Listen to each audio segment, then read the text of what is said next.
HCU భూములపై రగడ కొనసాగుతోంది. విద్యార్థులకు మద్దతుగా ప్రొఫెసర్లు ధర్నా నిర్వహించారు. ఆందోళన చేపట్టిన విద్యార్థులపై పోలీసులు లాఠీచార్జ్ చేశారు. దీంతో హెచ్సియు వద్ద ఉద్రిక్త వాతావరణం అయితే ఏర్పడింది. ఓవరాల్గా ఈ అంశానికి సంబంధించి మరింత సమాచారాన్ని మా కరెస్పాండెంట్ మణికంఠ అందిస్తారు. మణికంఠ, ఎలా ఉంది అక్కడ పరిస్థితి? పూర్తి డీటెయిల్స్ ఏంటి?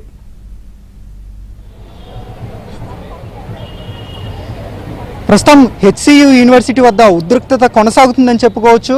ఇప్పటికే విద్యార్థులు చేపట్టిన నిరసనలు అలాగే వాళ్ళ యొక్క ధర్నా కూడా ప్రస్తుతం 4వ రోజుకైతే చేరుకుంది.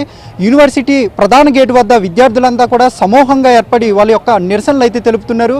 ఏదైతే భూమి వేలంపాటు ఉందో మొత్తంగా యూనివర్సిటీలో ఉన్న భూములలో 400 ఎకరాలు వేలం వేయడాన్ని విద్యార్థులంతా కూడా నిరసిస్తూ ఉన్నారు. ప్రస్తుతం వాళ్ళ యొక్క నిరసనలు కూడా మనం ప్రస్తుతం చూస్తూ ఉండొచ్చు. గేటు ప్రధానంగా యూనివర్సిటీ ఏదైతే ఉంటుందో మెయిన్ ఎంట్రన్స్ గేట్ వద్ద పోలీసులు అయితే భారీగా మోహరించారు. యూనివర్సిటీలోకి అనుమతి లేకుండా ఎవరిని కూడా పంపించడం లేదు. అలాగే విద్యార్థులను కూడా ఐడి కార్డులను ప్రతి ఒక్కటి పరిశీలించిన తర్వాతే వాళ్ళందరినీ కూడా లోపలికి పంపిస్తూ ఉన్నారు.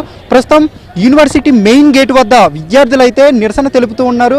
అలాగే ఈ విద్యార్థుల యొక్క నిరసనలకు కూడా యూనివర్సిటీలో ఉన్న ప్రొఫెసర్లు కూడా భారీగా మద్దతు కూడా ఇస్తున్నారు.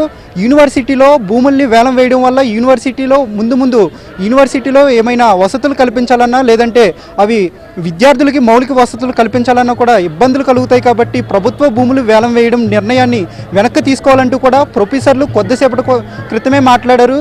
కేవలం అకాడమిక్ పరంగా అలాగే విద్యార్థులకి మేలు కలిగే విధంగా ఉంటేనే యూనివర్సిటీ భూములు ప్రభుత్వం తీసుకోవాలంటే కూడా విద్యార్థులు అలాగే విద్యార్థి సంఘ నేతలు యూనివర్సిటీ ప్రొఫెసర్లు కూడా వాళ్ళు చెప్తూ ఉన్నారు. ప్రస్తుతం మనం చూసుకోవచ్చు, విద్యార్థులంతా కూడా ఒక చోట ఏర్పడి వాళ్ళంతా కూడా నినాదాలు చేస్తూ ఉన్నారు. ఏవైతే భూములు ఉన్నాయో భూములన్నీ కూడా వెనక్కి తీసుకోవాలంటూ కూడా వాళ్ళు పూర్తిగా నిరసన చేపడుతూ ఉన్నారు. కొద్దిసేపటి క్రితమే యూనివర్సిటీలో విద్యార్థులంతా కూడా ఘర్షణ వాతావరణం ఏర్పడడంతో పోలీసులు లాఠీ చార్జ్ కూడా చేశారు. వాళ్ళందరినీ కూడా చెదిరిపోయి పక్కకు పంపే ప్రయత్నం చేశారు. అయినా కూడా వాళ్ళంతా కూడా మళ్ళీ నిరసన తెలియజేస్తూ ఉన్నారు. అలాగే దీంతో పాటుగా విద్యార్థులంతా కూడా అడ్మినిస్ట్రేటివ్ బ్లాక్ని ముట్టడించారు. అక్కడ కూడా నిరసన తెలుపుతున్నారు. ప్రస్తుతం యూనివర్సిటీ మెయిన్ గేట్ వద్ద అయితే ఉన్నాము మనం. ఆ యూనివర్సిటీలో ఉన్న అడ్మినిస్ట్రేటివ్ బ్లాక్ వద్ద కూడా విద్యార్థులు ధర్నా చేస్తూ ఉన్నారు. ప్రభుత్వ పరంగా తమకు న్యాయం చేయాలంటూ కూడా విద్యార్థులు అయితే ఉదయం నుంచి నిరసన తెలుపుతూ ఉన్నారు. దీంతో పాటుగా బీజేపీ నేతలు ఇక్కడికి వచ్చే ప్రయత్నం చేశారు. ఈరోజు కూడా పోలీసులు ప్రస్తుతం ఉన్నతాధికారులంతా కూడా ప్రస్తుతం యూనివర్సిటీలో అయితే ఉద్రిక్త పరిస్థితులు నెలకొన్నాయని చెప్పుకోవచ్చు.